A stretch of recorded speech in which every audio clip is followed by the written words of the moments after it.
수험생 여러분 안녕하세요. 상크이자스입니다. 제가 어제 소방지 수험생분들 모의고사 관련해서 그리고 체력 부상에 관련해서 유튜브에 영상을 올렸는데 오늘도 마찬가지로 이제 공무원 수험생들이 이 시기에 모의고사 풀면서 많이 힘들어 하실 거예요. 또 방금 저희 수강생분도 관련해서 상담을 했는데 관련해서 제가 간단한 좀 조언을 드릴게요. 우선 첫 번째는 모의고사 점수가 안 나와서 힘들어 하시는 분도 계실 거고, 그리고 수강생분께서 이제 질문하신 게 모의고사 시간 부족한 거 어떻게 해결하냐, 이 부분에 대해서 여쭤보셔가지고 제가 두 가지에 대해서 답변 드릴게요. 우선 첫 번째로는 모의고사는 점수가 잘 안 나올 수 있어요. 뭐 여러 가지 이유가 있을 수 있겠죠. 첫 번째는 모의고사를 풀기 전에 문제풀이 연습이 충분히 안 되신 분들은 아무래도 문제풀이가 이제 처음이다 보니까 당연히 모의고사 적용이 제대로 안 될 수도 있을 것 같아요. 우리가 이론을 아는 것과 문제 적용하는 게 사실 별개잖아요. 그 전까지는 기출을 해독하면서 기출에서 중요한 포인트를 체크하고 기출의 범위를 확인하고 기출에서 필요한 부분 암기를 했다고 하고, 또 물론 기출에서 아웃풋 연습도 하긴 해요. 바로 뭐냐면 삭제 작업이죠. 아는 것은 확실하게 지워서 모르는 것 위주로 보시고 또 다음 해독 때 더 빠르게 볼 수 있다는 거죠. 하지만 문제풀이부터는 이제 여러분들이 이제 실제로 아웃풋 연습을 하면서 이제 적용 연습을 한다는 거죠. 그래서 그런 연습이 제대로 안 되신 선생님들은 당연히 과정상 그게 힘들 수도 있습니다. 그리고 여러분들이 문제풀이를 풀 때 뭐 총 세 가지 연습을 할 수 있죠. 첫 번째는 공기출에 가서 시행착오의 기출을 다운받으셔가지고 20문제 랜덤으로 된 문제들을 직접 풀어보는 연습을 하는 거죠. 그러면 이런 시행착오의 기출은 기존의 단원별 기출을 봤을 때 안다고 생각했는데, 같은 문제를 랜덤 형식으로 직접 풀어보면서 틀리는 부분을 통해서 내가 시행착오의 기출 풀어보니까 단원별 기출에서 알았다고 생각한 포인트가 아직 암기가 안 되었구나, 이렇게 단원별의 약점을 알 수 있을 거고, 두 번째는 여러분들이 20문제 랜덤 문제 풀기 때문에 실전에 준하는 연습을 할 수 있습니다. 물론 풀었던 문제라 하더라도 또 틀리는 경우가 많거든요. 세 번째는 최근 기출 위주로 보기 때문에 최근 기출의 경향이나 트렌드 그리고 범위를 알 수 있다는 거죠. 물론 이런 연습을 하고 나서 남는 시간에는 계속 단원별 기출을 회독을 해주면서 여러분들이 주교직료 위주로 봤다고 하면은 타진료도 계속 같이 봐주는 거죠. 기본서 같은 경우는 기출이나 아니면 뭐 시행착오 기출이나 풀면서 이해가 안 되거나 자주 틀리는 부분 위주로 발제독하면 되고요. 기출은 계속 보는 거예요. 단원별 기출은요. 두 번째, 문제풀이 2단계에서는 단원별이나 진도별 모의고사나 OS 문제집 같은 게 있죠. 그러면 이런 교재들은 저는 상당히 좋다고 생각해요. 왜냐면 단원별, 진도별 모의고사나 OS 문제집은 여러분들이 풀고 나서 틀리면은 각각 내가 어떤 파트에서 어디에 약한지를 확실하게 알 수 있습니다. 그래서 이런 문제를 풀어보고 여러분들 약점을 체크하시면 되고, 마찬가지로 풀고 나서 남는 시간에는 단원별 기출 계속 해독해 주시고 기본서 발제독하면 되겠죠. 마지막 세 번째가 이제 전범위 동형 모의고사죠. 전범위 동형 모의고사는 여러분들이 좀 뒤에서 좀 어느 정도 실력이 잡혔을 때 그때 실전 연습을 하시면 좋을 것 같아요. 자, 그럼 여기서 이제 중요한 게 점수가 잘 안 나와서 힘들어하시는 분들 많이 계실 거예요. 물론 우리가 회독을 많이 못했고 암기가 덜 됐고, 잠시만요. 어, 자, 문자 와가지고, 자, 그리고 우리가 제대로 암기가 안 되었고 해독이 덜 되어서 뭐 점수가 안 나올 수도 있지만 과정상 우리가 많이 문제를 풀어본 건 아니잖아요.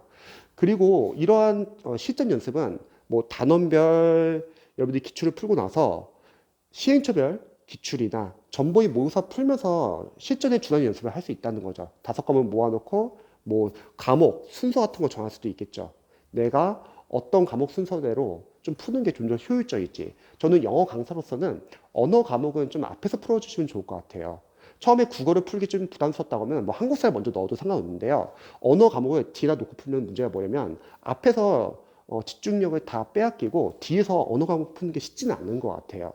그래서 언어 과목을 좀 최대한 앞에서 풀어주시고, 여러분들이 잘하는 과목을 뭐 앞에다 놓고 풀고 그리고 못하는 과목을 뒤에서 놓고 풀겠다, 이렇게 전략을 잡으면은 실제 시험에 갔을 때 어떤 시행착오를 할 수 있냐면 여러분들이 잘한다는 그 과목이 갑자기 지역적으로 나오는 거예요. 어렵게. 자, 중간에 지금 문자 와가지고 이어서 촬영해 볼게요. 자신이 잘하는 과목을 먼저 풀고 못하는 과목은 뒤에서 남겨놓고 시간을 확보해서 풀겠다, 이런 전략을 짜시는 분들은 실제 시험에 갔을 때 이런 시행착오를 하는 경우가 있더라고요. 자신이 잘한다고 생각했던 과목이 어렵게 나오는 거예요. 뜻하지 않게. 왜냐면 시험은 어떻게 나올지 모르잖아요. 그럼 거기서 당황하고 막상 뒤에서 시간 확보를 못 하시는 분들 많이 계십니다. 그래서 원래 순서대로 풀 때 만약 국어를 처음부터 풀기 힘들다 그러면 한국사 정도는 앞에다 놓고 푸시면 좋고, 언어 과목은 원래대로 약간 푸시면 좋을 것 같습니다. 그리고 여러분들이 시간 배분도 중요하죠. 국어는 20분, 영어는 30분, 나머지 과목은 10분에서 15분, 그리고 OMR 카드 적는 연습 10분 이내로 해가지고 여러분들이 빠르게 푸는 연습을 하시면 좋아요. 자, 근데 여기서 중요한 거는 이러한 기출, 뭐 시행착오의 기출도 그렇고 전번위 동영문서도 그렇고 어려운 문제가 이제 나올 수 있잖아요. 뭐 100점 방지용 문제가 나올 수 있겠죠. 만약에 20문제 중에서 두 문제가 어렵게 나온다 할게요. 그럼 여러분들은 이 어려운 두 문제를 보자마자 아 이거 내가 풀 수 없는 문제구나. 아 이건 100점 방지용 문제구나 하고 빨리 넘어가셔야 합니다. 그거를 찾게 되면 뭐가 문제냐면 그거는 못 풀고 시간이 부족해서 정작 풀 수 있는 문제를 못 풀 수도 있습니다. 수험생분께서도 아까 저한테 질문하신 게 시간을 어떻게 줄일 수 있냐. 간단해요. 일단은 빨리 풀 수 있는 문제부터 빨리 보는 거죠. 영어를 예를 들자면 영어에서는 예를 들어서 어휘생활영어 문법이 암기 파트란 말이죠. 이쪽 먼저 푸는 거예요. 그리고 독해 들어가는 겁니다. 그리고 만약에 막힌다. 그럼 오래 찾지 마시고 세워 표시하고 넘어가세요. 그리고 다른 문제들을 빨리 풀고 다시 돌아와서 그 문제를 푸는 거고 안 풀리면 보기랑 수호법으로 마지막으로 해결하는 거죠. 자, 이게 중요한 게 5과목이 각각 100점 방지용 문제로 이제 틀리려고 내는 문제들 있잖아요. 이런 훈련이 안 되신 분들은 그 틀리라는 문제를 같이 풀려고 합니다. 그러면 못 풀고 거기서 시간이 부족해지고 정작 풀 수 있는 문제를 더 틀립니다. 그럼 점수가 떨어지는 거예요. 시험의 본질은 잊지 마세요, 여러분. 틀리라고 내는 문제를 틀려도 상관없어요. 왜냐면 합격 컷은 자연스럽게 떨어집니다. 그게 아니죠. 내가 맞춰야 하는 문제를 실수를 안 하는 게 중요한 거죠.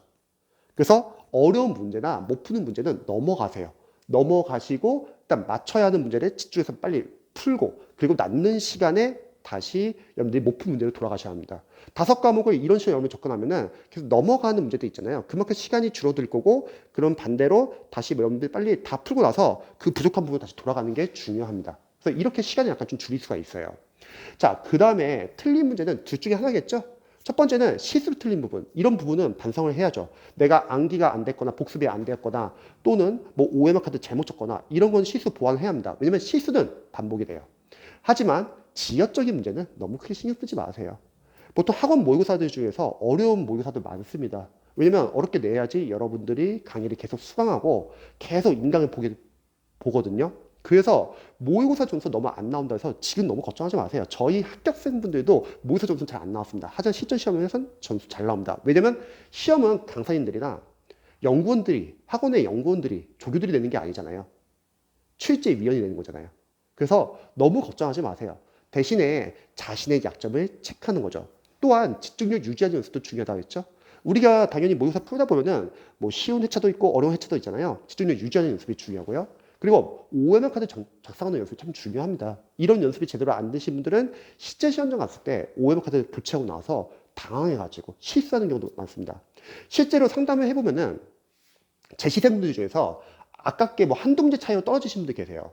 그분들이 과연 틀리라고 내는 100점 방지용 지역적인 문제 틀려서 떨어졌을까? 아니면 맞춰야 하는 문제 중에서 실수로 틀려서 떨어진 경우가 많을까요? 당연히 후자라고 생각합니다. 그래서 모의고사 같은 경우는 점수가 지금 너무 안 나와도 크게 걱정하지 마세요. 여러분들은 우선순위가 있는 거예요. 아직 모의고사 들어갈 단계가 아니신 분들은 일단 기출을 해독해 주세요.